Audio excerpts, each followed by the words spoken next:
Que legal, Kim. Você está aí também, que maravilha. Muito bom. Resolvi Viu? participar também. Legal, fantástico. Isso para mim é uma maravilha, é um privilégio e é um presente também. É um presente porque conversar com pessoas que têm essa sintonia com o cosmos e transmite isso para as pessoas, a linguagem delas, só pode ser um privilégio e um presente. Então, eu quero agradecer você, Bruna, agradecer você, Kim, a todos vocês. E vamos falar, né, de ciências sagradas, né? Neste século XXI, neste ano atípico, como é que isso chega para a gente e tudo mais. Só queria deixar assim um detalhe interessante, que é uma sincronia. Primeiro, vou falar do anjo da sua mãe, que é o 62, 60º anjo da Cabala. Eu sei que você tem esse mesmo livrinho aí, mas é interessante quando você lê, você vê que aquilo encaixa perfeitamente no trabalho da pessoa, né? na atividade. Vou ler, é curtíssimo. Aqui diz assim, esse anjo, esta manifestação de Deus, a 62ª, que é o seu anjo, ele dá a evidência da verdade, compreensão e bom entendimento entre os cônjuges e o abandono, a sublimação dos prazeres mundanos em busca do transcendente. E também influencia os filósofos e aqueles que buscam a sabedoria. Exatamente isso, o anjo 62. Uma outra sincronicidade. Há 72 dias atrás, foi o meu aniversário, 23 de maio, portanto é o dia do anjo nosso. Hoje, então, dia 4/8, novamente meu anjo 65 está hoje. Por isso que eu disse que isso representa também um presente. Então, aqui um duplo presente, né? Os dois aqui para a gente conversar sobre ciências herméticas. Muito bom. Se você me permite, Bruna, eu poderia começar assim, como isso despertou em mim desde a infância? Pode ser? Coisa rápida. Né? Então, a minha infância, lá nos primórdios, eu sempre fui uma pessoa muito curiosa, uma criança curiosa. Então, quando falavam para mim de Coelho da Páscoa, Papai Noel, eu acreditava, mas não acreditava muito. Quando eu via que o Coelho da Páscoa não era o Coelho da Páscoa, o Papai Noel não era o Papai Noel, então aquilo me deixava meio ligado. Aí vinham os assuntos bíblicos. O assunto bíblico era a cobra, a maçã, né? Aquela história de Adão e Eva, e eu pensava, será que exatamente essa cobra era tão má assim? Será que a maçã é essa maçã que a gente come todo dia na mesa? Então eu ia fazendo esses questionamentos, não que eu perguntasse ou questionasse, afrontasse os adultos, mas eu ficava com aquela caraminhola na cabeça, com os meus 5, 6 anos de idade, nesta encarnação ainda não tinha visto nada de diferente. Mas a minha mãe me dizia da clarividência dela, embora ela nunca tivesse esse tipo de teoria esotérica. Então ela dizia que quando estava com o pai dela caminhando por uma estrada, um vulto alto de 3 metros de altura, branco, caminhava dando passadas largas, e o pai dela era assim, o meu avô, né, meu avô materno, era muito brincalhão e dizia, espera aí, João, espera que eu quero te alcançar, já foi um apelido naquele ser, né? E diz que eles corriam muito atrás dele, mas nunca conseguiam alcançar. Cada passada desse ser, eles ficavam muito para trás, ninguém vai alcançar alguém de uma dimensão em outra correndo, né? E eu até então nunca tinha visto nada, estava ainda embotado nessa encarnação em relação a ver algo. Um dia ela me disse assim, meu pai me ensinou a ver as coisas desde que você olha na ponta do dedo. Aí ela apontou o dedo para a janela numa noite e eu vi lá um vulto alto que expandia, encolhia, fazia sinal para a gente, me deu muito medo na época. E dali, quando eu fiz meus 9 anos, começou aquelas luzes se manifestarem à minha volta. Eu sentia que podia ser alguma coisa da vista, minha mãe também, não acharam nada. Ali começou a clarividência, ali começou a ver um pouco de aura, e ali começou o meu interesse pelas ciências sagradas. Aí veio o yoga na adolescência, que eu sei que vocês praticam yoga também.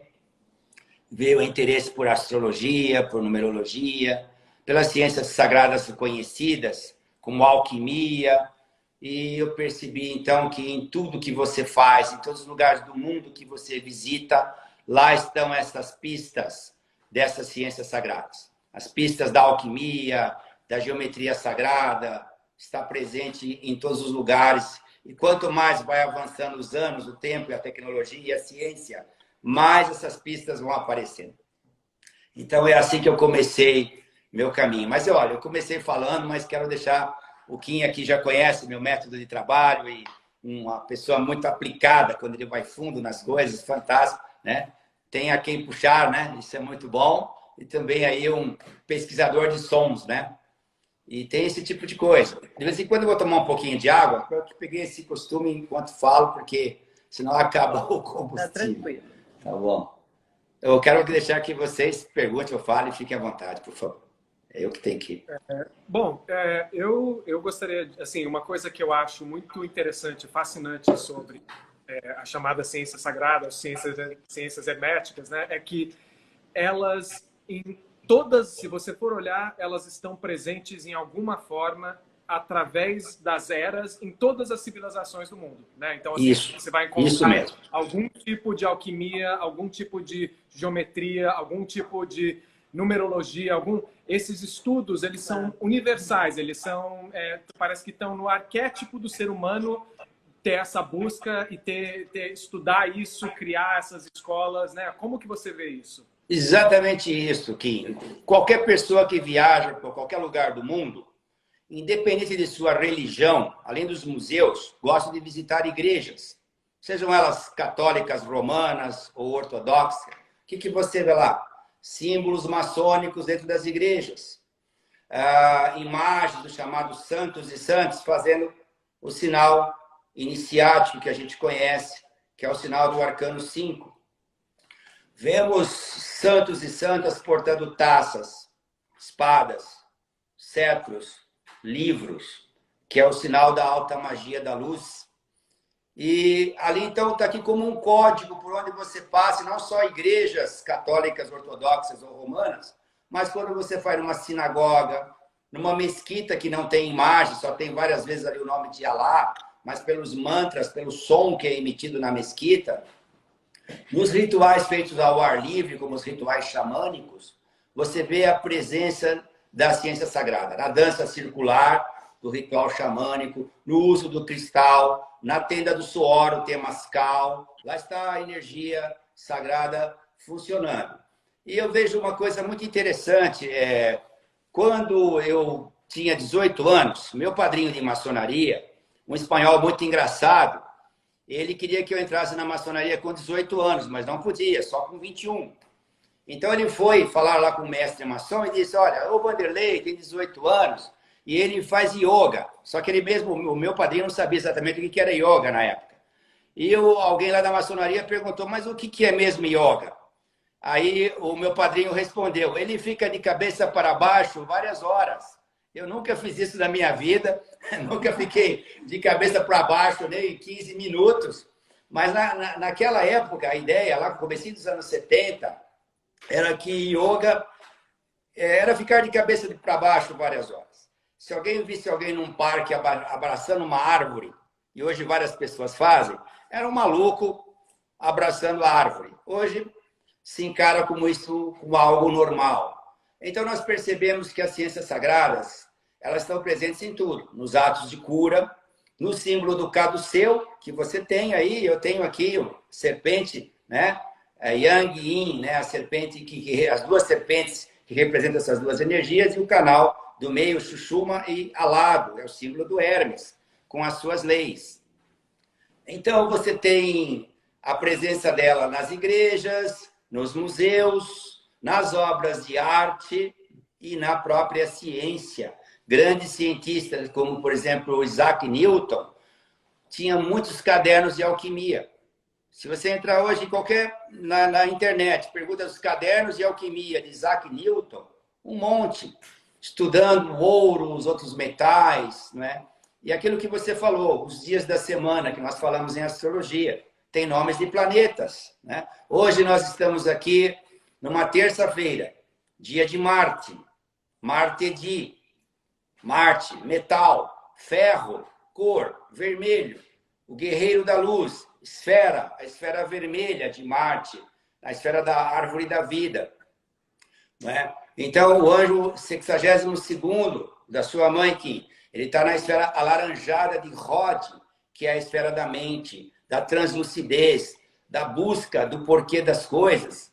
O que é muito interessante, que eu venho observado na chamada alquimia interior, que algumas civilizações que passaram pela Terra desenvolveram ou mais a captação extrasensorial, ou mesmo sensorial, ou mesmo emotiva demais, ou mental demais. Então, alguns seres que atribuem que vieram de outros lugares do cosmos. Então, de Orion, mais emocionais, mas são emoções elevadas. Das Pleiades, mais sensoriais, né? De Sírios, mais mentais. O que a gente percebe? Quando alguém é muito mental, muito cálculo, muito raciocínio lógico, muita matemática, fica faltando alguma coisa. Quando alguém é muito emocional, muito sensível com tudo, é muito gostoso, é muito bonito, até a página 3, fica faltando algo. Quando alguém é muito sensorial, um maravilhoso perfume, uma comida de primeira de um grande chefe de cozinha, enfim, o prazer do sexo, todo o prazer, mas quando é demais, quando é excessivo, fica faltando algo. Então, exatamente o equilíbrio desses três corpos, ou dessas camadas do corpo sutil, que é mente, emoção, instinto e parte sensorial, nós vivemos todos os dias buscando esse equilíbrio, todos os dias. E essa é a grande alquimia interior, que tem a ver com aquilo que você conhece, que é o arcano 14, que é a duplicidade do 7, procurando trabalhar esta harmonia. Mas como eu falei de três partes, aí vem também uma coisa interessante, porque nunca os mestres desprezaram assim, a cor, o som, o aroma, está tudo interligado. Então, se eu tenho, como havia no Antigo Egito, uma coluna vermelha, símbolo da força que a natureza tem, da força mental, da força humana, uma coluna azul, nos templos egípcios, símbolo da beleza. E quando essas duas colunas, como que girando em volta da coluna central, misturavam azul com vermelho, virava o quê? Violeta. A mistura das duas cores, uma serpente de sabedoria violeta. Qual é a cor oposta complementar do violeta? O amarelo, símbolo da sabedoria, que fica no meio. Estou formando aí as três cores reais. Então, essa triplicidade, quando misturada, então você tem então essas realidades, não é? Aquilo do Templo de Salomão, sabedoria, força e beleza. A beleza da natureza e a força ao mesmo tempo, a sabedoria na coluna do meio, né? E a força, que é do vermelho. Então, é a nossa alquimia interior. Só que os alquimistas também trabalhavam a alquimia exterior. Há outros metais, a prata, cobre, ferro, ao macrocosmos, né? Aos planetas, ao setenário dos céus e ao setenário da Terra. E a gente percebe essas buscas constantemente. O que falar agora, nesse mundo de hoje, tudo digitalizado? Então, Bruno, Kim vai lembrar muito bem que eu falava já lá para trás da revolução digital. E eu sempre fui meio arredio esta coisa digital, por vários motivos. Mas eu falava, não dá para ninguém ficar fora disso. Isso vai ficar cada vez mais forte. E agora a gente vê que é basicamente obrigatório para você conseguir trabalhar. Mas aí eu já tinha estudado lá atrás que há uma hierarquia que nós chamamos, primeiro, de terceiro império elemental, que rege os seres da água, do fogo, da terra e do ar. Vocês conhecem os elementais, né? Da terra, do fogo, da água e do ar. Mas uma outra hierarquia que rege tudo que é digital, elétrico, eletrônico, mecânico, seres habitando dentro do nosso computador. Parece uma loucura isso. Habitando a energia do seu celular, a luz elétrica da sua casa. Quer dizer, então essas hierarquias, elas se cruzam com uma elipse, né, dos elétrons de um átomo. E isso traz para nós alguma energia forte. Se você está ligado à hierarquia cibernética, você precisa do equilíbrio da outra, que é plantas, pedras, animais.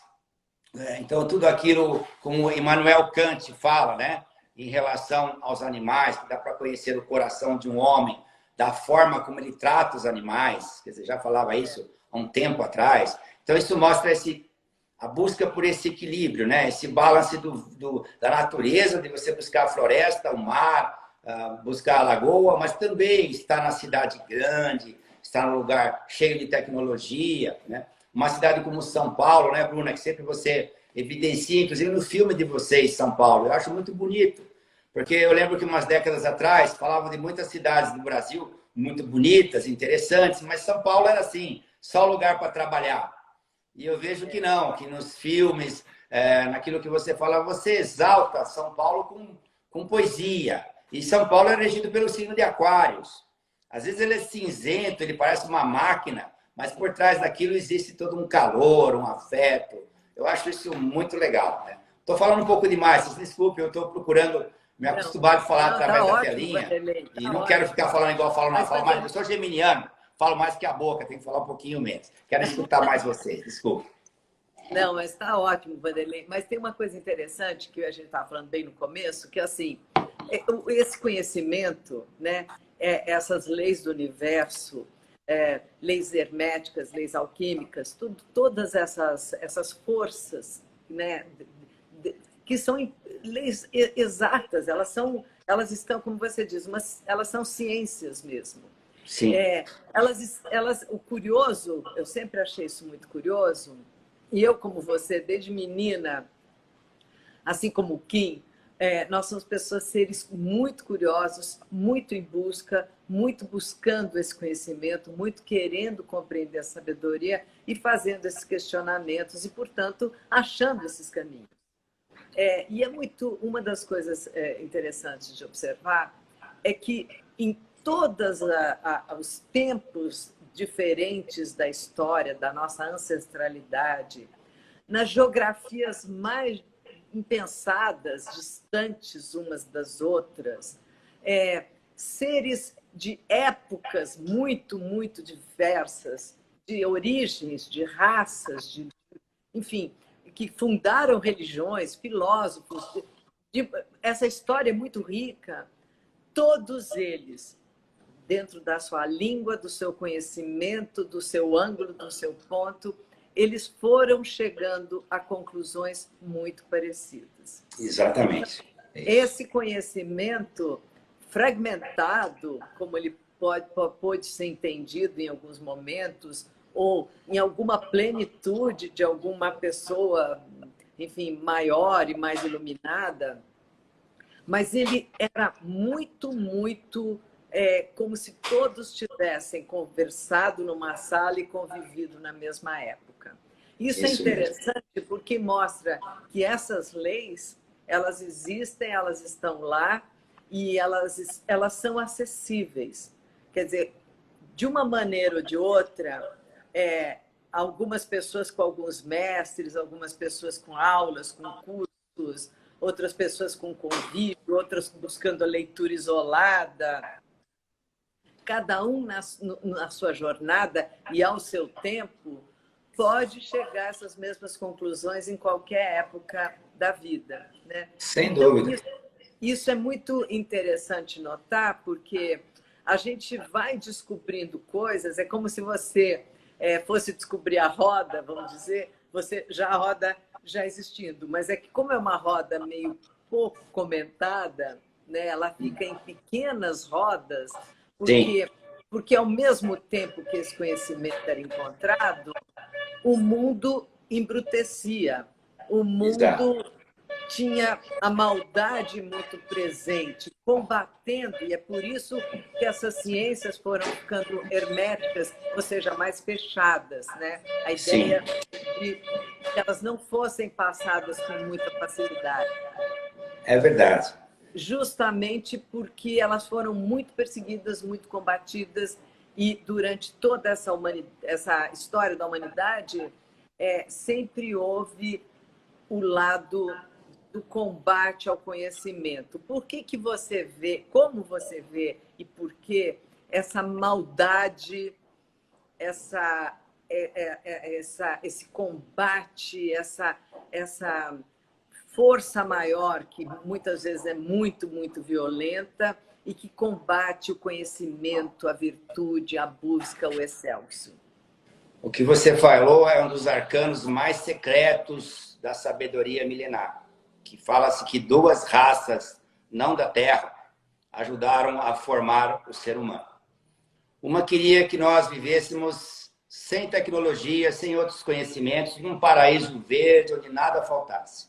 Flores, frutos, paz, né? Água límpida, atmosfera límpida, tudo isso é muito bom, mas com uma certa inocência. Só seguindo as normas do que aquele ser, que também é uma parcela de Deus, queria que nós fôssemos e não houvesse mais conhecimentos além disso. Uma outra raça achava ao contrário, que nós devemos saber, sim, mistérios do universo, deveríamos ter no futuro acesso à tecnologia, mesmo que isso nós corrêssemos o risco de extinção da raça. Ficar sem saber isso era um crime. E essas duas hierarquias diferentes chegaram a entrar em conflito. Nenhuma delas era o Deus que tudo criou, mas parcela. E nós somos os frutos disso. Então, de certa forma, esse conflito cósmico que afeta nós aqui, continua até hoje. Porque é uma coisa assim, essa nossa tecnologia faz esse milagre, nós falarmos aqui à distância, de matar a saudade aqui do Kim, do seu trabalho à distância, mas essa mesma tecnologia pode fazer eu apertar um botão e explodir coisas à distância, matar pessoas e criar caos.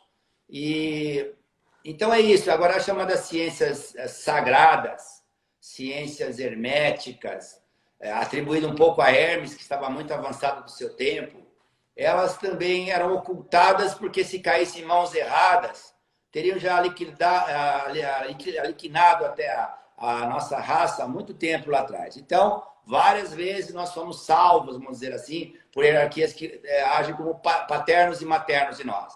Quando nós fazemos uma invocação Deus Pai, Deus Mãe, no centro de todos os universos, é para que já não haja conflito lá em cima. Porque a polaridade é uma coisa muito comum, não só do nosso planeta, de outros planetas. E quem falava isso era o próprio Hermes, né? Dizendo que tudo é polar, tudo tem gênero. Dentro de nós, o rim esquerdo e o rim direito, um é yang e outro é yin. Um é masculino e outro é feminino. Cada rim, cada pulmão, todo órgão duplo, né? É assim. E a importância de a gente saber conciliar os paradoxos, dizer que nada é completamente bom e nada é completamente mal. As várias camadas do nosso ser, a instintiva, a sensorial, a emocional, a afetiva e a mental, elas brigam todos os dias, mas nós temos que fazer todos os dias a alquimia desse equilíbrio. Se cada um faz isso dentro de si, vai evitar guerras, vai evitar um monte de coisa ruim, vai ter um uso mais humano, mais amoroso da tecnologia.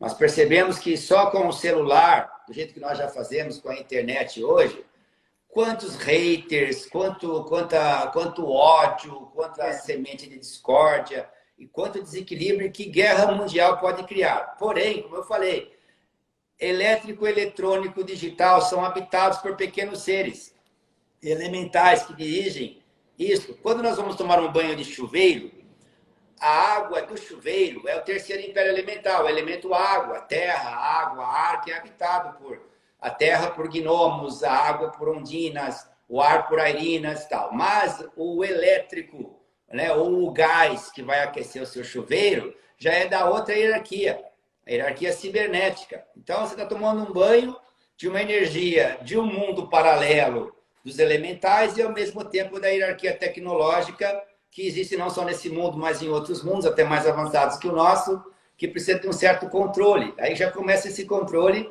dessas energias, como é que elas chegam até nós. Então, muitas vezes, assim, tentando responder a sua pergunta, as coisas foram ocultadas para os livros de alquimia, tem assim, não continue lendo esse livro se você não ama o seu próximo, se você não tem amor aos animais, às plantas, porque ele poderá ocasionar algo de mal.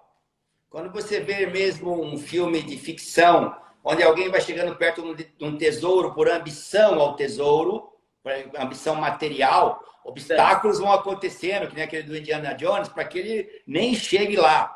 Isso parece pura ficção, mas é a realidade, né? Então, existe a própria espada do Rei Arthur, né? Isso, exatamente. Aquilo que impede que seja profanado. já existe isso. Agora, existe também tecnologias que poderiam tornar nós muito melhores em relação à qualidade de vida. E nós estamos vendo isso na pandemia, em relação a essa história toda. Vacina, ou protocolo e tudo mais, a disputa. Por isso, aí vem a desonestidade, querer ganhar, mesmo na pandemia, à custa da morte dos outros. Faz parte do barro humano isso. E aqueles que têm a energia contrária a isso, também têm as suas lutas. Agora, o que a gente tem que perceber? Quando alguém entra no submundo do crime, é uma iniciação das sombras que eles recebem. Eles são bem-vindos por ter feito isso de ruim, isso. Mas quando a gente pisou na luz, também somos recebidos por sincronicidade. E um dos símbolos de ser recebidos nessa energia da luz, que já está há milênios com a gente, é o símbolo do caduceu. É o símbolo do Hermes Trismegisto, que vai estar na medicina, que vai estar no comércio, no correio, que é o mesmo deus Mercúrio, que é o mesmo Hermes, que é o mesmo Tote.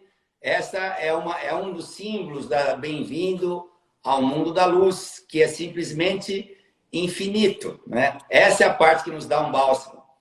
E, por incrível que pareça, as forças sombrias e as pessoas da sombra, às vezes, estão muito bem organizadas, tanto é que falam de crime organizado. Enquanto, muitas vezes, as pessoas que trabalham para a luz não estão tão organizadas assim. Então, o que compete, no meu caso, a minha missão? Passar de uma linguagem que seja acessível a todos, como é a cabala hermética, onde você tem lá cada letrinha correspondendo a um arcano, a um conceito e a um gesto corporal. Posso dar um exemplo do seu nome, Bruna? Ó, Bruna, a gente vê lá no dicionário dos nomes que representa alguém moreno, alguém que recebeu a luz do sol. Então, fazendo um contraste, embora nessa encarnação você está como loira, não morena, mas todas as Brunas do mundo têm aquela energia, alguém que recebeu a luz do sol. Se alguém que é Bruna ainda é do leão, essa energia ainda é mais forte. Tirando a letra B, então aí aparece o quê? Runa. Me reporta as runas, que é um alfabeto nórdico, né? E ao mesmo tempo são como que talismãs de energia, cada runa. A que runa que está se reportando? A letra B que foi tirada, a runa que corresponda à letra B. Então eu tenho ali runas. Tiro a letra R, isso faz parte de uma operação de cabala. Sobra una, de único. Então, só aí no nome existe esse potencial todo, mais os números que correspondem a cada letra, mais os signos que correspondem aos planetas, o nome da gente, o signo nosso, a nossa numerologia. Esta é a ciência, como o Kim bem falou, milenar, que atravessa séculos e milênios, e cada vez mais que você vai avançando no tempo, mais ela vai estar presente. Agora, há coisas da própria ciência oculta, ciência hermética, que são perigosas caírem em mãos ruins. Eu via há décadas atrás a demonstração de um aparelho dentro de um grupo maçônico, que você colocava aqui no pescoço, um eletrodo na cabeça, e o nosso pensamento ficava audível. Você pensava, aparecia, como se fosse você falando. Lá naquele tempo, eles falavam, isso aqui já existe, mas tem que ser guardado, porque a maioria da humanidade não está preparada para isso. Você já pensou nos dias de hoje? Isso eu vi nos anos 70, que no século XXI, um aparelho audível, um pensamento, não é? Imagina, então, dois países, né, que estão lá se cumprimentando através daqueles que procuram conciliar, mas que os pensamentos são ao contrário. Que coisa louca que seria isso, né? Aqui entrou alguma coisa no celular, aqui. Vamos ver se sai aqui. Sai. Por outro lado, quem sabe isso, né? Claro, nós não estamos preparados, mas quem sabe isso não nos obrigue a caminhar para a transparência. Para a transparência, exatamente. Acredito que vai chegar um dia que nossos pensamentos poderão ser audíveis e todo mundo vai se amar, né? Mas em pleno século XXI eu vejo que isso ainda é difícil, né? Nós sabemos tecnologias como, por exemplo, o acelerador de partículas subatômicas, né? Ele pode abrir um buraco negro, pode abrir uma fenda na Terra para outros portais, pode saber até a origem da chamada partícula de Deus, do Big Bang, mas pode destruir o planeta. O que eles falam, mesmo cientistas? Nós já achamos, mas não temos ainda a capacidade de mexer com isto. Assim também é a cabala hermética, quando ela avança em vários níveis, e é chamada de cabala enoquiana, magia enoquiana. Quando entra nessa parte, ele confere mais poderes ao nosso pensamento. Só que é preciso passar por um filtro tão grande de emoção, pensamento, instinto, para que você entre e só faça coisas boas para si próprio e para o outro. Porque basta um pensamento que todo mundo tem de raiva, de mágoa e tudo pronto, o outro já pode ser atingido por essa vibração de forma instantânea. Quem absorve muito nossas cargas emocionais são os animais. Eles são verdadeiros para-raios, você sabe disso, eu sei que você ama animais. O gato, o cachorro, cada um tem seu deva, cada um tem seu anjo protetor, o anjo protetor de todos os caninos, de todos os felinos. E civilizações como a Atlântida, ela fazia uma mistura de animais com seres humanos, com uma experiência. Algumas deram muito certo, outras não. Fazendo com que o humano que não enxergasse no escuro pudesse enxergar no escuro. Pudesse ter uma audição tão boa quanto de um cão ou de um lobo. Um faro, né? Um olfato bom. E fazer com que alguns bichos literalmente conversassem com o homem. Falar na nossa língua, o bicho falar na nossa língua. Tudo isso existia. Mas houve um cataclisma provocado até por situações de desequilíbrio e nós somos herdeiros disso. Somos herdeiros de tudo isso. Então, se falar isso na ciência oficial, mas cadê a prova cartesiana disso? O método cartesiano não deve ser descartado, ele é linear, mas ele esquece de ver o holístico, a abrangência. Se você vai no médico de raciocínio linear, a gente respeita, porque faz parte também. Ele vai dizer, tem uma inflamação, toma um anti-inflamatório, agora piorou, toma um antibiótico, agora vamos fazer a cirurgia. Isso também está certo. Mas o médico de visão holística, que é o ortomolecular, mesmo na estética, esses que sabem que não precisa fazer nada de invasivo para que a pessoa mantenha a sua beleza física, a sua juventude, também eles faz parte dessa visão mais holística, mas que também esse que tem a visão holística não pode também perder de vista que o antibiótico é importante, que o anti-inflamatório é importante, senão não é holístico. Eu já vi homeopatas falar, você vai tomar esse remedinho aqui por 6 meses e nada mais. Quer dizer, então aí passou a ser radical também. Acho que tudo que é radical, né? Na alimentação, nos suplementos, nos dogmas religiosos, a gente respeita todas as religiões. Dentro de cada uma existe algo esotérico. O esoterismo não é mais uma religião. E o autoesoterismo, onde a gente encontra? No yoga, numa entidade chamada Círculo Esotérico da Comunhão do Pensamento, que tem mais de 100 anos. Na teosofia da russa e leonina também, Helena Blavatsky, né, Blavatsky, que nasceu em 12 de agosto, em 1800 e alguma coisa, ela já tinha conceitos cósmicos avançadíssimos. E a gente sabe como não é fácil estudar as obras da Blavatsky. É muito profunda e muito científica, da ciência hermética mesmo, né? Você vai encontrar esse holismo na ordem maçônica e outros círculos ainda mais fechados que a ordem maçônica. Quando você entra nesses outros círculos e vê que são coisas que não saem na mídia, que não são conhecidas pela ciência oficial, dá vontade de sair falando para todo mundo. Só que a gente pensa assim, que consequências isso pode gerar. Aí você fala, como eles falam, levanta só uma pontinha do véu de Ísis. Essa pontinha já é suficiente para criar uma grande transformação coletiva ou individual e já deixa a gente bastante contente disso. Mas é difícil quando você vê assim que poderia ser assim, mas não é porque ainda não estão preparados. A gente tem que seguir o conceito, né, do jardim da infância, a universidade, a pós-graduação, todo esse conceito, né, que todos nós somos aprendizes dessa grande escola. Né? É interessante, né? Mas eu sei que vocês dois sempre percorreram um caminho de alta elevação espiritual, não dogmática, não religiosa, e sim ali junto com a ciência. O que eu digo? Na antiga Atlântida, arte, ciência e filosofia era uma coisa só. Ninguém fazia uma obra de arte que não tivesse uma filosofia por trás e uma ciência. É o caso do Leonardo da Vinci, por exemplo.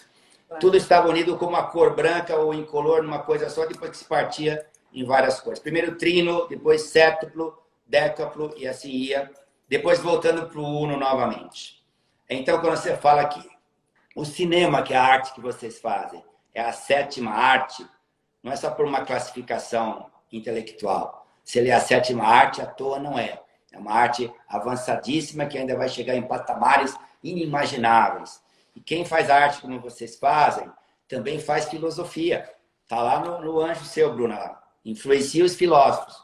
Faz filosofia, faz arte e também são afeitos e ligados à ciência. E a ciência, como você já disse em outras lives, não precisa ser cartesiana, só fazer cálculos matemáticos para dizer aquilo é ciência. Não, isso é muito pequenininho. Isso é menor que a ponta do iceberg. Sem dúvida nenhuma. É uma amostragem, né? Uhum. Só a amostragem. Uma coisa que eu achei muito interessante, assim, como você disse, estamos aqui para ter uma jornada de aprendizado, né? Essa aqui é um mundo escola que a gente está vivendo e aprendendo e se desenvolvendo e se lapidando, né? E quanto mais a gente, não só conhecimento, mas quanto mais alinhamento, né, com essas leis do universo, com essas mais poder, assim, quanto mais poder, mais responsabilidade, e quanto mais maturidade, mais poder também, né? Quanto mais sem dúvida, sem dúvida. A gente vai entrando num alinhamento com o universo, onde o próprio universo já vai ajudando, ele vai abrindo os caminhos, ele vai criando as conexões, trazendo as pessoas certas, trazendo né, você cria, como você disse, sincronicidade. Então, assim, esses são todos sinais que é muito importante a gente estar prestando atenção para ver e perceber quando a gente está alinhado e quando a gente não está. Porque quando a gente não está, o universo também mostra. Fica muito claro. Não chega. Tá prestando atenção. Isso me faz lembrar de uma coisa engraçada, que foi como eu conheci vocês mais de perto. Eu me lembro que na livraria, que você estava lançando o seu livro de poesias, o Oráculo... Não, o Jogo da Felicidade, que não é poesia. É isso, não. o Jogo da Felicidade. Eu já chamei de Oráculo. Ó. O Jogo da Felicidade. Eu me lembro que eu estava com um amigo, que é o André, que vocês conhecem, e a gente viu uma fila pequenininha, e tinha lá uma fila pequena e não era grande, era à noite já. E eu me lembro que eu comentei com ele, disse o seguinte, poxa, tivemos sorte, acho que ainda não começou a sessão de autógrafo e essa fila está pequena, a gente vai chegar logo ali para pegar um autógrafo, falar, e tudo bem, cumprimentar e tal. Aí alguém da livraria escutou a gente falar isso e falou, não, não é esta fila da Bruna Lombardi, é aquela lá. Aí mostrou uma fila que ia sair lá na rua, de tão grande que era. Aí, mesmo assim, nós persistimos em ficar lá na fila e vimos com que carinho, com que afeto, cada pessoa que vinha, você fazia ali o seu autógrafo, levantava, fazia uma selfie com uma pessoa, olhava aquilo. A gente falou, nossa, é muito carinho, muito afeto, mas é muito esforço físico também, porque agora são quase 8 da noite, isso aí vai até meia-noite, 1h. Não, vamos fazer de outra forma. A gente manda um livro, em uma dedicatória, alguma coisa, quem sabe um dia a gente conversa. E deixamos isso, mandamos até uma energia de amor e carinho e saímos da fila, não é? E aí me lembro que o Kim assistindo uma aula, eu não tinha reconhecido o Kim, porque ele sempre pareceu para mim um jovem de 21, 22 anos, que estava lá no espaço de Moema, e falou alguma coisa para se podia conversar com os pais dele. Eu não sabia quem era ele, nem sabia de que se tratava. Dizia, aqui eu não atendo aqui, mas lá no espaço de Ipiranga. E ficou essa coisa assim. E já tinha visto a sua entrevista na TV Cultura, Roda Viva, tinha comentado isto, né, da sua sintropia e tudo mais. Isto fez um encadeamento e é uma forma de aproximação àquilo que o Kim acabou de falar. Não é uma aproximação que segue as formalidades, quer dizer, ela vai caminhando por vibrações de afinidade. Quando vê, já está lá. Assim acontece em qualquer lugar do mundo que você vá, quando você encontra ali um templo que é mais causal, que pode ser no Himalaia, no Tibete. Por exemplo, aqui em São Paulo, nessa grande selva de pedra que eles chamam de São Paulo, que eu acho exagerado falar isso, aqui já está bem mais colorido do que antes. Você vai na igreja de São Bento, uma igreja antiga dos monges, né? O que você vê lá? Abriu a porta de madeira, você olha para o alto, o que você vê? Um zodíaco. Os 12 signos do zodíaco. Do outro lado, a representação dos 4 elementos. Terra, fogo, água e ar, escrito em latim.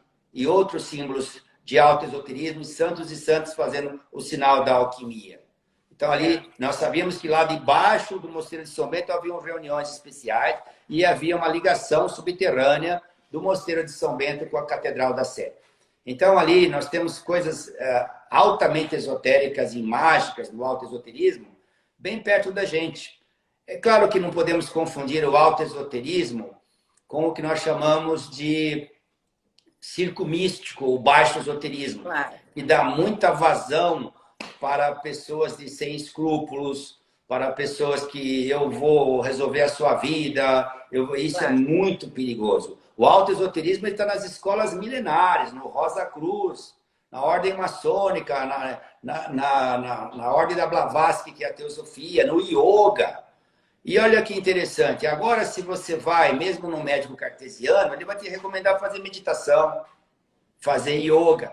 E no tempo que eu tinha 18 anos, né, saindo da adolescência, eles achavam que fazia yoga quem ficava de cabeça para baixo. Mais tempo, eu nunca mais esqueci isso.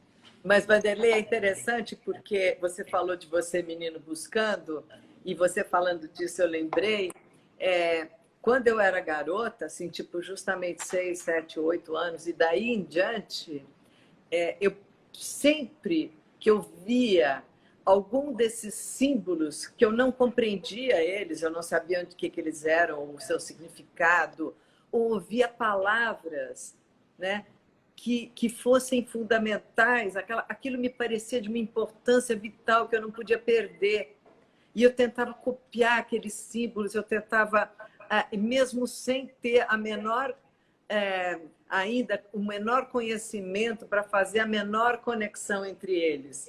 Mas, assim, adolescente, viajando para lugares, desde a própria América Latina, indo para Machu Picchu, para lugares...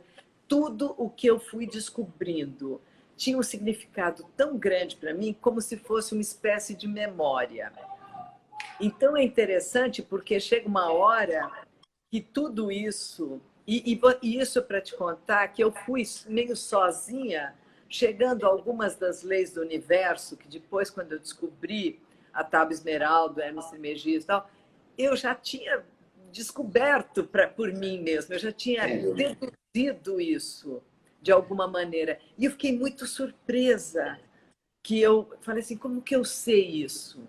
Como é possível que eu saiba isso? Alguns vão dizer que é consciência ancestral, mas também de outras vidas, sem dúvida nenhuma. Eu já tinha acompanhado o seu trabalho há um bom tempo na arte e também na poesia.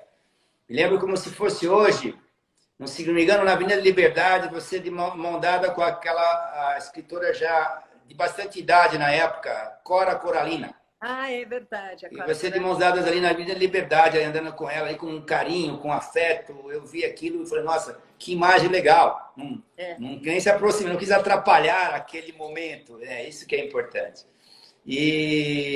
Mas algo me dizia, nossa, eu acredito que essa moça tem alguma coisa lá da autoespiritualidade, da elevação espiritual, não dogmática, não religiosa, sim do autoesoterismo. Mas eu tive a comprovação disso quando você, no seu programa Gente de Expressão, entrevistou James Redfield, né, que fez a Profecia Celestina. E a sua forma de entrevistá-lo era tanto de igual para igual com toda aquela filosofia de autoesoterismo que tinha aquele filme, aquela série de livros dele, que mostrou claramente aquilo. Quer dizer, isso é bagagem. Sempre que eu digo sua, do Kim, do Richelli, que vocês têm uma bagagem que já não é daqui, é lá de trás, né? Eu já consegui até localizar um pouco aí na geografia do planeta, né? E isso, por isso que a missão continua, né? Continua aí pela arte, pela filosofia e pela ciência, porque eu considero vocês artistas, filósofos e cientistas. As três coisas, os três pilares da Atlântida ao mesmo tempo. E quando você fala em Atlântida, você chega onde? Em Platão, o grego, que falou de Atlântida, né? Então ali está a grande chave, né? Nesses filósofos gregos, naquelas colunas, nas coisas maravilhosas e difíceis que aconteceram na Atlântida, na herança que a Grécia recebeu, que é a história da democracia, que até hoje ninguém consegue acertá-la de verdade, não é? Eu acho que esses encontros não são acaso de jeito nenhum. Não existe acaso no universo, sem dúvida. Isso é muito fantástico. Como eu soube de você a primeira vez, bom, como você contou o seu lado, né? Aí do meu lado, assim, uma pessoa, eu não me lembro nem se foi o Kim ou alguém que chegou para mim, algum amigo nosso, e falou assim, olha, tem um mestre que deu uma aula e ele falou muito de você. E ele falou de você, e eu falei, mas ele me conhece? Ele falou, não te conhece pessoalmente, mas ele te conhece. E ele associou o teu trabalho, ele citou você como uma pessoa sintrópica. Isso né? mesmo. Fala um pouco da sintropia. A gente considera o contrário da antropia. Quer dizer, você tem a sintropia, você vai levando um rastro de luz por onde passa em uma certa ordem, e não o caos, né? Então, você vai levando ordem, e essa ordem não é uma ordem moralista, é uma ordem com liberdade, uma ordem com liberdade de ser quem você é, né? Não isso é sintropia, é como a própria natureza. A natureza não é moralista, a natureza tem um instinto dos animais, tem as plantas que crescem da forma delas, tem as suas leis, mas elas colocam ordem, levam harmonia. Então é isso, realmente sintropia, ela resume bem a pessoa sintrópica, porque há pessoas que, infelizmente, mesmo querendo levar ordem, acabam levando caos para suas próprias vidas e para quem está em volta. São também terroristas. Eu falo, esse pessoal que leva caos, às vezes não sabe, são terroristas também, inconscientes, que precisam de um tratamento energético, espiritual e até químico. Mas a sintropia é uma característica que já vem da pessoa, vem da genética, mas vem também da bagagem espiritual. É um dom, sem dúvida é um dom. Eu acho interessante, assim, desde que eu comecei a compreender melhor essa palavra e esse conceito da sintropia, observar, por exemplo, eu vejo isso na Bruna e ela me ensina muito na maneira dela de ser mesmo e no que ela está realizando várias coisas com essa ordem ao mesmo tempo, de uma maneira que parece quase não é que é inconsciente, porque ela faz isso muito conscientemente, mas já está tão dentro dela, já está tão programado nela. Visceral. É visceral, que assim, então ela toma uma ação e dentro daquela ação ela já está realizando uma outra coisa, uma outra coisa. Tem toda uma cadeia de ações sendo tomadas e todas elas convergem e conversam de uma maneira sutil. E isso acaba gerando um resultado muito maior e mais, enfim, muito mais significativo, né, do que você vê normalmente. Então, assim, eu vejo pela minha experiência, eu vou fazer alguma coisa, tem desafios, tem coisas que vêm, tem, né, e assim, eu busco sempre o caminho para, assim, qual é o caminho aqui, qual é a solução mais elegante, qual é a solução que vai trazer o que eu quero realizar, mas também vai trazer o bem para os outros, o bem para o mundo, o bem... E esse acaba sendo sempre o caminho da sintropia. É aquela coisa que cria mais ordem, um melhor funcionamento para o todo. Você é um signo de terra, Capricórnio, pés no chão e busca das cavernas do ser. Ela é fogo, procura vencer a gravidade, é líder, então fogo e terra estão harmônicos. Ela é de fogo porque é leão, mas ascendente em touro. Tem terra e fogo. Fogo, o cetro, né? Terra, o escudo, a estrela de 5 pontas. Né? Então, isso dá uma energia. Aí entra a energia da água do seu pai, que é a energia que vai permear com aquele carinho, com aquele afeto, com aquele zelo, né, por tudo isso. Então, é o trio perfeito, né? Se alguém quiser trabalhar um dia, entrar nesta família espiritual de forma intrínseca, tem que ser muito trabalhado pelas forças superiores para que isso se mantenha assim, nessa encarnação toda, e que assim seja, né? Espero não ter falado um pouco demais, não quero estourar o tempo de vocês, porque isso tem um tempo, não sei, né? Parece que corta depois, não sei como é que funciona isso. Mas tá maravilhoso. Mas você sabe que, assim, para trocar num exemplo bem prosaico da vida, né? Eu acho que quando você tudo que começa de uma forma caótica e entrópica, né? Tudo ele vem do caos, né? O caos é uma ordem quase que natural das coisas. Porém, dentro dessa desordem, desse caos, existe uma ordem escondida, como se a ordem tivesse lá secreta. Sim. E cabe a você, na jornada inteira da sua vida, ir assim, achando o fio de Ariadne desse labirinto, né? Sim. Porém, para trocar em miúdos mesmo, é como quem joga paciência com cartas, né? Eu não jogo paciência, mas eu já vi muita gente jogando. Sim. Então, quando as pessoas jogam paciência, no começo não sai nada, né? Vai baralhando, é uma loucura, você só tem que fazer parzinho e não sai nenhum parzinho. No entanto, ali você pode perder a tal paciência, e desistir. Ou você pode e até o fim, persistir.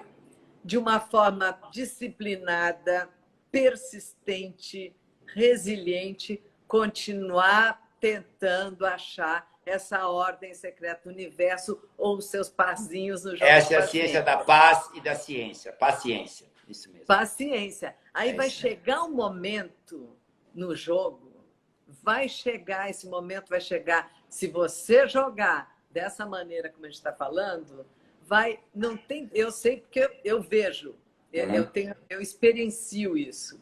Certo. Vai chegar um momento em que tudo começa. Fica no seu lugar. Se harmoniza. E daí você fala assim, meu Deus, como está fácil agora, que fácil. Só que está fácil agora, mas não é uma causa, é um efeito. Um efeito.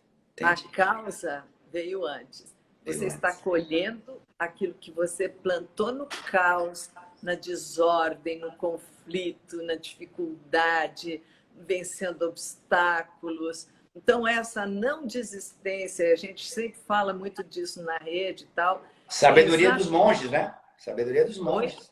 A sabedoria dos monges, né? Que dá paciência, né? Muito interessante. E a do conhecimento, ou seja, conhecimento.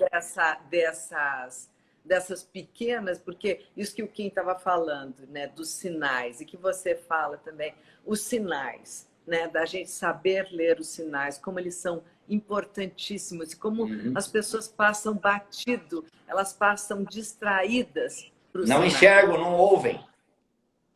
Né? E aí, se você compreende esses sinais, parece que o mundo conversa com você o tempo inteiro. O universo está falando, você precisa ficar... é um entretenimento. Você nunca está sozinho. Nunca. É a melhor das internets. É a melhor das internets. Você está entretido o tempo inteiro com esse diálogo maravilhoso. O arquivo com a natureza, acástico, com Deus, com os seus anjos, com a tua intuição. Fala um pouquinho da intuição, porque a intuição é uma coisa tão mágica, tão sublime, um dom tão espetacular que nos deram, e todos têm. A preservação da espécie instintiva do animal e fugir do predador, quando você vai para o ser humano, uma oitava superior dessa preservação é a intuição. Não devo ir por aqui, devo por ali. Uma oitava superior que, quem sabe, uma oitava da nota musical, mesma coisa. E não tem nada a ver com instinto, né? Não tem nada a ver com instinto. O instinto do bicho, nós temos ainda no nosso cérebro reptiliano, temos instinto. Tem, mas só que a intuição está para além da inteligência lógica. O lógico faz todo aquele cálculo para fazer alguma coisa, mas nem sempre o cálculo dá certo. O intuitivo diz, não, tudo bem o seu cálculo, olha, mas se fosse eu ia por aqui. Como o Joana d'Arc fazia, sigam essa direção do vento, vão para cá, vão para lá, para que a França conseguisse superar os ataques da Inglaterra, né? Então, a intuição é uma oitava superior ao instinto. E ela é desenvolvida a exercício para que ela fique cada vez mais aguçada. Nós já chegamos a falar de como é que você treina a intuição para ela ficar mais aguçada cada vez mais. Ela está para além da chamada lógica. Né? É muito legal, muito bom. Isso dá muitos papos. Espero que hajam mais presentes como esse. Né? Eu fico muito feliz de estar com vocês aqui. Vocês são a minha família espiritual, sem dúvida. Tá bom? Então, bom, o nosso tempo chegou, né? Uma pena, porque Chegou. poderíamos falar muito mais, mas foi muito bom, né? Muito obrigado. Quero que vocês fiquem com o meu abraço, que esse é o símbolo do abraço também da vitória. Símbolo da vitória espiritual, que é o arcano 22, o maior arcano da Cabala Hermética, né? De Hermes Trismegisto. Muito obrigado por tudo. Muita luz para vocês. Paz, amor, harmonia e felicidade. Muita luz. Muito obrigada para você. E eu quero agradecer todo mundo que participou. E eu também quero agradecer todo mundo que participou, que me ajudou nessa jornada até aqui. Muito obrigado e muita luz. Tudo de bom. E obrigada, querido. Beijo até a muito próxima. grande. Tudo de bom. E todos vocês, meus queridos, que estão aí, que comentaram, sim. Que participaram, que gostaram, que estão dando o seu input de energia, de emoção, de palavras. Obrigada para todos. Esse é um dos momentos inesquecíveis da nossa vida. Muito obrigado e muita luz. Tudo de bom. Tchau, querido. Muita paz. Muita luz. Tchau, meu amor. Tchau. Paz.